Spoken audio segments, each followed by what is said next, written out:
Dear students, micro और macro economics के इस सीरीज में सबसे पहले हम माइक्रो इकोनॉमिक्स का डिस्क्रिप्शन देखेंगे। माइक्रो इकोनॉमिक्स किन चीजों को डील करता है, उस चीज के लिए मैंने कई वीडियोस देखे जो यूट्यूब पर इनसफिशिएंट है फॉर द मेंस पर्पस। तो आज 26 को हम माइक्रो इकोनॉमिक्स को स्टार्ट करेंगे और इसके डिफरेंट पार्ट्स को भी देखेंगे, जो कि इंडिविजुअल डिमांड एंड सप्लाई की बात करता है और फर्म की बात करता है as a production and cost level. तो पहला हम आज स्टार्ट करेंगे micro economics in detail. Economics को जब डिवाइड किया गया for the purpose of understanding and knowledge और उसको स्टडी सिस्टमेटिक करने के लिए, तो सबसे पहले इकोनॉमिक्स को डिवाइड किया गया टू पार्ट्स में जब डिवाइड किया गया तो पहले आया micro economics and then after macro economics. Micro and macro दोनों के डिविजन्स मैंने पहले बता दिए हैं और दोनों का सब्जेक्ट मैटर भी बता दिया है with the definition and difference. अब हम आज माइक्रो इकोनॉमिक्स को डील करेंगे। हमारा आज का टॉपिक रहेगा माइक्रो इकोनॉमिक्स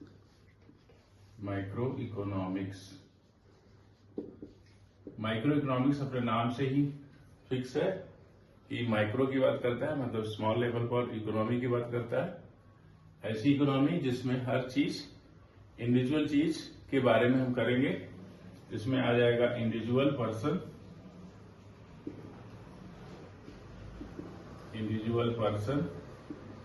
और इंडिविजुअल फर्म। ये पर्सन भी हो सकता है और ये फर्म भी हो सकती है। किस रेफरेंस में इसकी बात करेंगे? इंडिविजुअल पर्सन की डिमांड की बात करेंगे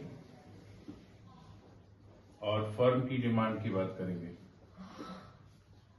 इंडिविजुअल पर्सन की सप्लाई की बात करेंगे, यानी supplied quantity of goods and service, supplied quantity to the individual and demanded quantity and supplied quantity of firm. तो माइक्रो इकोनॉमिक्स में किन चीजों को डील किया जाता है? बेसिकली बिहेवियर ऑफ पर्सन देखा जाता है, बिहेवियर ऑफ फर्म देखा जाता है, जिसमें इंडिविजुअल डिमांड क्या होती है, क्या फैक्टर्स होते हैं और उसकी सप्लाई क्वांटिटी किन चीजों पर डिसाइड होती है, और फर्म की डिमांड किन चीजों पर होती है और फर्म की सप्लाई कैसी होती है। जब फर्म के साइड से हम सोचना शुरू करेंगे, इसमें आ जाएगा प्रोडक्शन, क्योंकि फर्म प्रोडक्शन बॉडी है।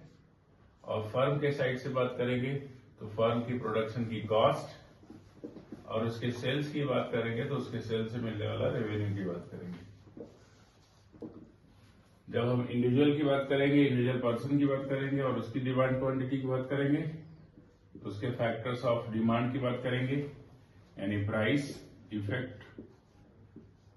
Effect on demand, other factors किन चीजों से उसकी डिमांड घटती बढ़ती है, other factors like test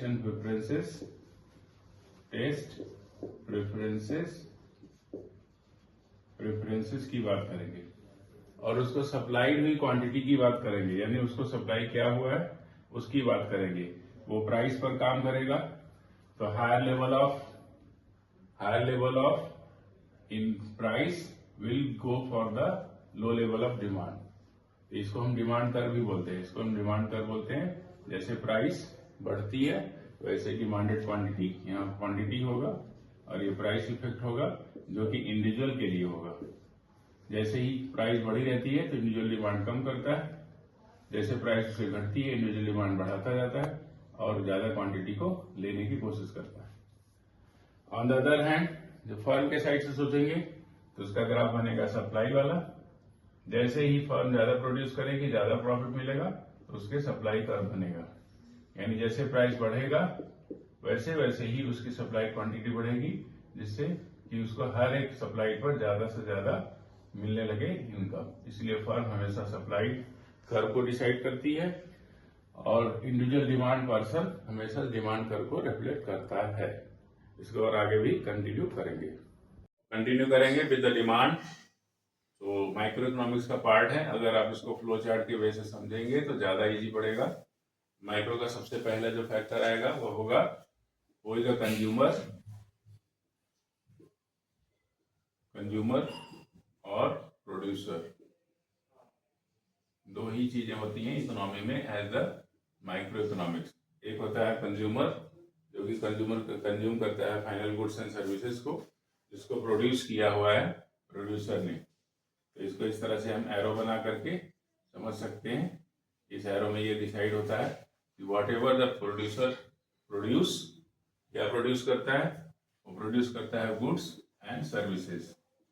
what ever the consumer consumes, क्या कंज्यूम करता है, वो करता है गुड्स एंड सर्विसेज। इकोनॉमी में दो फैक्टर होते हैं, दो चीजें होती हैं, एक होता है प्रोडक्शन, प्रोडक्शन रहता है, और एक होता है कंजम्पशन।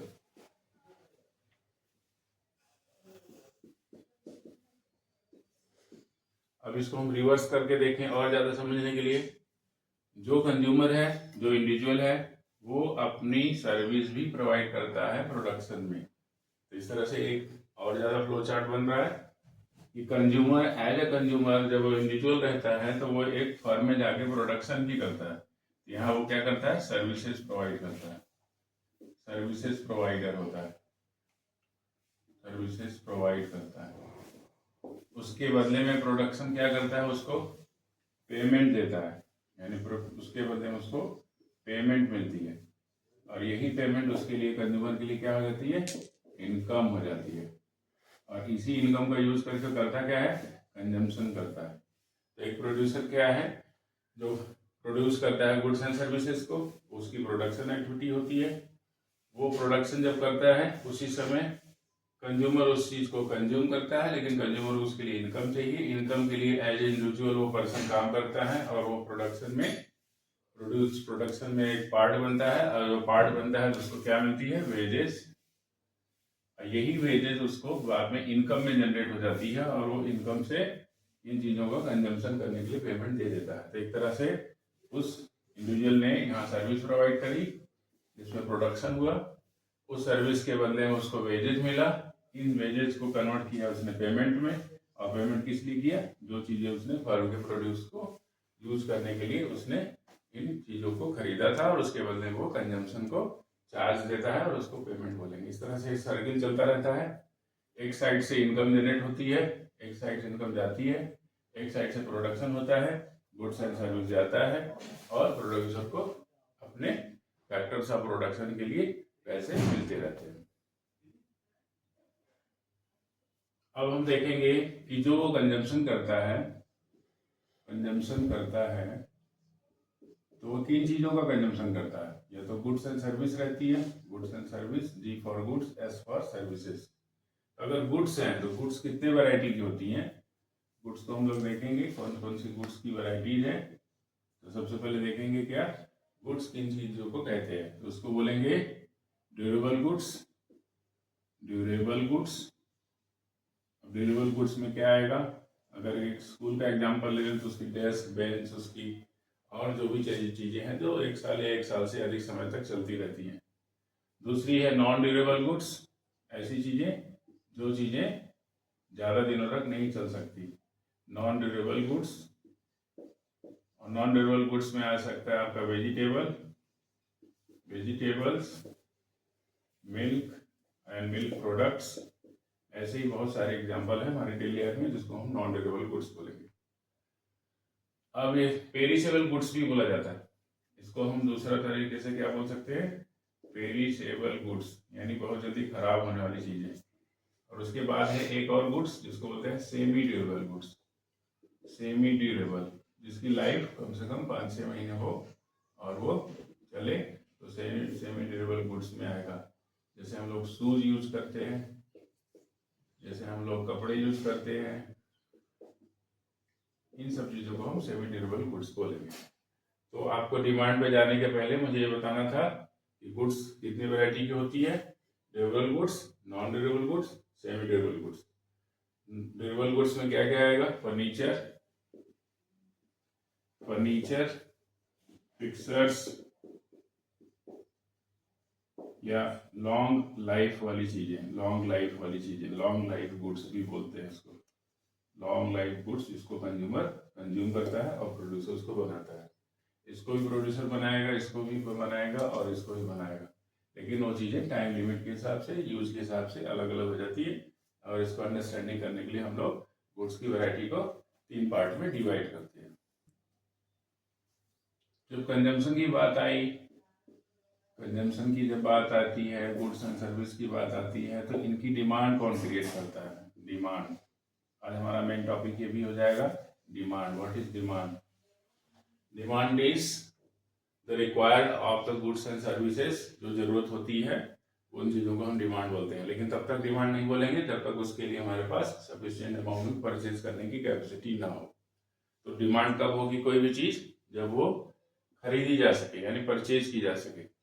उसके पहले क्या रहेगी? वो वांट। तो want will convert into demand when there is the capacity to purchase. Capacity अगर हो गई टू परचेज और एबिलिटी हो गई टू परचेज, तभी वो वांट डिमांड बनती है, अदरवाइज वो डिमांड नहीं बनेगी। If you wish that you can purchase the Mercedes, that is your want, but whenever you have the sufficient amount to purchase the Mercedes, that is your demand। तो तब तक demand नहीं होगी जब तक आपके पास उतनी कैपेसिटी ऑफ परचेज ना हो। उसके पहले वो क्या रहेगी? वांट रहेगी, या उसको हम विश भी बोल सकते हैं। आपकी इच्छा हो, आपकी जरूरत हो, आपको लग रहा हो, लेकिन वो आपकी डिमांड नहीं होगी, मांग तब तक नहीं होगी जब तक आप उसको कैपेसिटी ऑफ परचेज ना कर सको। तो इसको हम आज देखेंगे, डिमांड किन चीजों पर डिसाइड करता है। अगर हम ग्राफिकल देखें, डिमांड का सबसे बड़ा फैक्टर है प्राइस। यहाँ पर क्वांटिटी हो गया और यहाँ पर हो गया प्राइस। कोई भी चीज की डिमांड किस चीजों पर डिसाइड होती है? सबसे पहला फैक्टर है प्राइस। जब प्राइस बड़ा होगा तब उसकी क्वांटिटी कम होगी, 1 2 3 4 5 6, और उसकी प्राइस जैसे जैसे बढ़ती जाएगी उसकी डिमांडेड क्वांटिटी कम होती जाएगी। ये कंज्यूमर बिहेवियर में आता है। जैसे ही उसकी प्राइस डाउन होगी उसकी क्वांटिटी बढ़ जाएगी, और डाउन होगी और क्वांटिटी बढ़ जाएगी, और डाउन होगी और क्वांटिटी बढ़ जाएगी। इसलिए हम बोलते हैं डिमांड कर्व हमेशा स्लोप्स टू राइटवर्ड होता है, यानी लेफ्टवर्ड से राइटवर्ड स्लोप होता है। इसको बोल सकते हैं डिमांड कर्व। इसको क्या बोलते हैं? Demand curve. इसका डिटेल आपको मिलेगा टेलीग्राम चैनल में, जिसमें पीडीएफ गया हुआ है।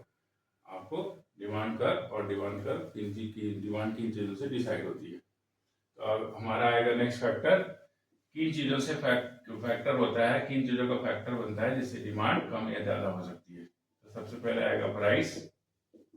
प्राइस फैक्टर काम करेगा when price is rise, demanded quantity will be low. फिर आ जाएगा क्या? रिलेटेड गुड्स, यानी रिलेटेड गुड्स की प्राइस अगर बढ़ती है तो भी डिमांड पर फर्क पड़ेगा। फिर उसके बाद आएगा कॉम्प्लीमेंट्री गुड्स। अगर अब कोई कॉम्प्लीमेंट्री गुड्स है, जैसे अभी टायर का दाम बढ़ेगा तो कार का भी दाम बढ़ जाएगा। इन चीज़ों को हम डिसाइड करते हैं कि फैक्टर्स ऑफ प्राइस की चीज़ों से डिमांड को कम या ज़्यादा कर सकता है। तो ये आपका डिमांड के फैक्टर्स भी हो गए। इसका डिटेल आपको आपके पीडीएफ में हमने भेज दिया है। अब हम डिमांड को ही कंटिन्यू करेंगे।